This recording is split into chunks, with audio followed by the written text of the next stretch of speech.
Do you think the Russians have leverage over President Trump? I don't know the answer to that. You think it's possible? Yes. I don't know whether the current president of the United States was with prostitutes peeing on each other in Moscow in 2013. It's possible. He could be wearing an ankle bracelet while accepting the nomination at the Republican convention. You could have a president who is potentially incarcerated when he's elected. Trump is the leader of a cult who has radicalized his followers, and dealing with a radicalized populace is incredibly challenging. That's a phenomenon we've seen in Islamic radicalism. The man has been seething about Trump from day one. He greenlit the surveillance of the Trump campaign, and he must have been fuming that Trump won in 2016. Remember the curtain video when he tried to hide from Trump when he was actually in the White House? I look, and right next to me is this blue curtain, and I'm wearing a blue suit that doesn't match perfectly, but close enough. So I'm thinking, how great is that? I got a little camouflage, and so I start moving over, and I pressed myself against the blue curtain, thinking, this is my save. This will save me from having this public embrace with the president. That's James Comey. This will save me from not having to embrace the president. That's James Comey. Look at the face of George Stephanopoulos. He's like grinning ear to ear. Incredibly challenging. That's a phenomenon we've seen in Islamic radicalism. And he's comparing us to terrorists, saying that we are in a cult. That's James Comey. You're in a cult, not my words. That was his words. And you don't even know because, you've been duped because you're not very bright. The man has been seething about Trump from day one. He greenlit the surveillance of the Trump campaign, and he must have been fuming that Trump won in 2016. Remember the curtain video when he tried to hide from Trump when he was actually in the White House? I look, and right next to me is this blue curtain, and I'm wearing a blue suit that doesn't match perfectly, but close enough. So I'm thinking. Look at George Stephanopoulos. Yeah, that must have been wonderful. So you can hide from him, because who wants to be seen publicly with this guy? Look at his face. That's ABC News. Fake news. That's why he's there. So he can talk to George Stephanopoulos. And it's always George Stephanopoulos. That's where Joe Biden went. That's exactly where you go to. Why? Because he is a propagandist. How great is that? I got a little camouflage. And so I start moving over, and I pressed myself against the blue curtain, thinking, this is my save. This will save me from having this public embrace with the president. Just stop and think about that. That's where his mind was. That's where his energy was. This will save me from having to publicly embrace Trump. I mean, this is not TDS. This is zombie.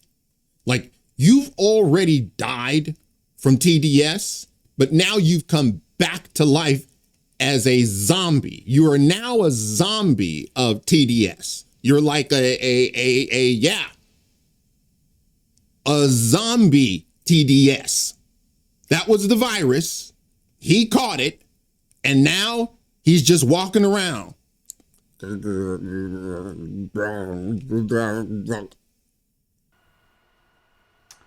he was infuriated about being fired, of course, and livid that the Mueller report was a dud.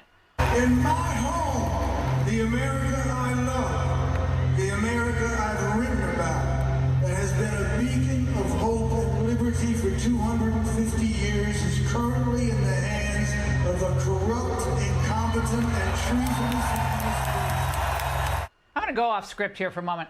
The America that Bruce Springsteen wrote about, the steel mills, the workers in Jersey. Hey, dude, they all voted for Trump. Because he didn't sell them out. You did. Not wrong. She's not wrong. I've never been a huge fan of Bruce Springsteen. But these like so-called celebrities who are suffering from TDS, and he's out there trashing the president, not just the president, however. That's not who he's trashing.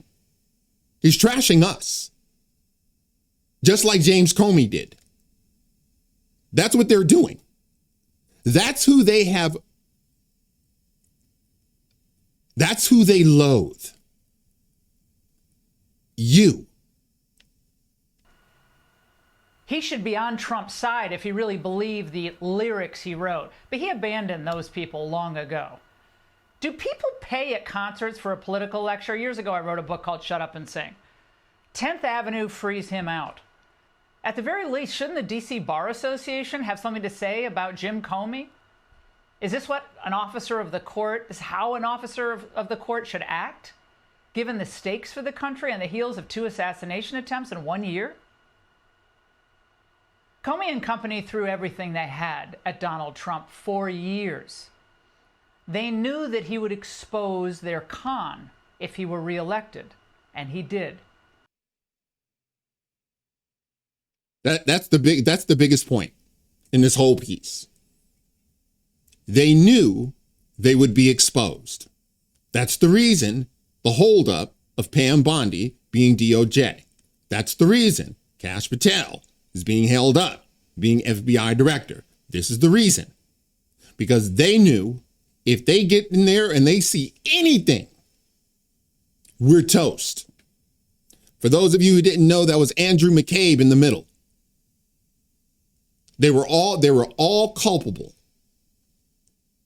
Merrick Garland, James Comey, Andy McCabe. These people are just... We were walking on the beach. We went to the beach to prepare for this week, which was the launch of my book, and to think about the book and to prepare to answer questions about it.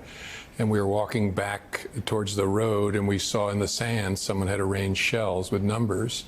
And Patrice, my wife, said, "Why would someone put an address in the sand?" And I said, "I don't know." And we stood over it, and I said, "I think it's some kind of like political message." And she said, 86 when I... He knew that it was political. Really? You just saw some random numbers and you thought, no, it's political. Really? What kind of politics? What exactly were you thinking? Now that's, Nicole Wallace, as Glenn Greenwald called her, typhoid of propaganda.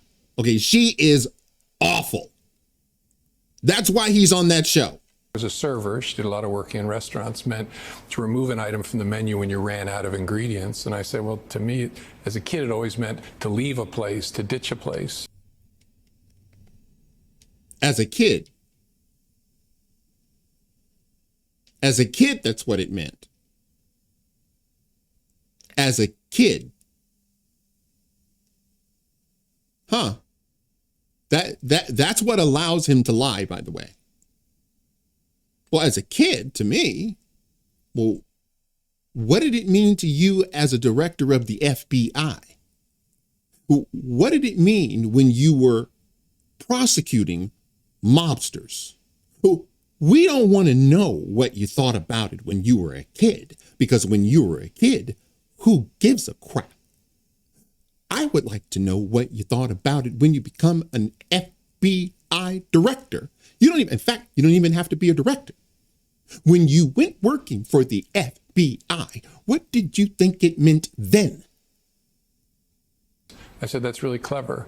So then she said, you should take a picture of that. And I did. And I posted it on my Instagram. She said, you should take a picture of it. I gotta tell you, these grown people who feel this incessant need to memorialize every little thing they do. They got to memorialize, dinner. They got to memorialize, walking on the beach. They got to memorialize, like every single, like my first inclination when I see something bad happening is not to record it. You should take a picture of it. That's what your wife said? Your wife suggested you take a picture and do what? You clearly just said you don't know what it meant.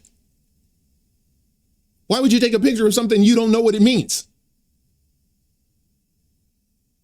Instagram account and thought nothing more of it until I heard through her that people were saying it was some sort of a call for assassination, which is crazy, but I took it down. Even if I think it's crazy, I don't want to be associated with violence of any kind. And then what happened? I got a call from the Secret Service that night asking if I would speak to them about it. Of course.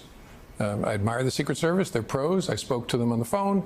Then they asked the next day when I got home, would I be willing to come in and meet them in person at the Washington field office, which again, I did, and they were pros again. We were walking. That guy is a liar, a consummate liar. That's what he does. That's his stock and trade. Okay? You were just lied to. My wife said I should take a picture of it. Did she tell you to put it on Instagram? Or just take a picture of it? Well, my wife said I should take a picture of it. Did he say that he should put it on Instagram? I don't know. I was paying attention, but I don't remember him saying that. You should take a picture of it and put it on Instagram. Hold on a second. On the beach, we went to the beach to prepare for this week, which was the launch of my book, and to think about the book and to prepare to answer questions about it. And we were walking back towards the road, and we saw in the sand someone had arranged shells with numbers. And Patrice, my wife, said, why would someone put an address in the sand? And I said, I don't know. And we stood over it, and I said, I think it's some kind of like political message. And she said, 86, when I was a server, she did.